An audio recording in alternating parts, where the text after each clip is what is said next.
It's the start of a beautiful weekend and you're ready to cook up some dinner. You've got a couple of choice steaks ready for the barbecue. But before you start grilling, it's time to clean off any leftover gunk on your grates. Don't be one of those grill masters who thinks a dirty grill adds to the flavor. You'll be leaving behind bacteria every time you cook, and you'll be sending an invitation to wildlife with those charred leftovers.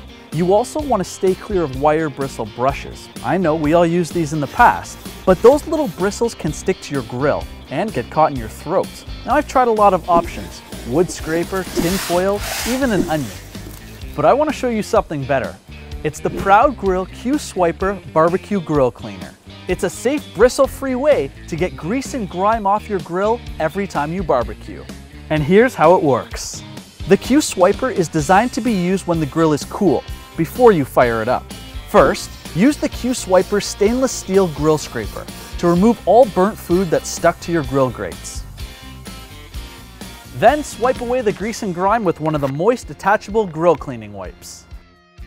They're tough, they're safe for all grill surfaces, and they use natural cleaning agents and food contact safe ingredients. And since you're using a new wipe every time, you won't be using the same contaminated tool. Gross, right?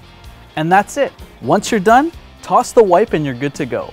But those of you who prefer more of a sustainable solution, go with the Q-Swiper reusable grill cloth, which you wet yourself. Once you're done with the grates, there's a few other spots you want to keep an eye on. Have a look at your grease tray. It doesn't need to be spotless, but you should wipe away any buildup so it doesn't overflow. Mine has a hole in it, so I'm replacing it with a new one. And one last thing, if you use a barbecue cover, make sure it's dry before you put it on, as a damp cover can lead to mold. All right, now your barbecue's clean and you're ready to kick off the weekend the best way possible.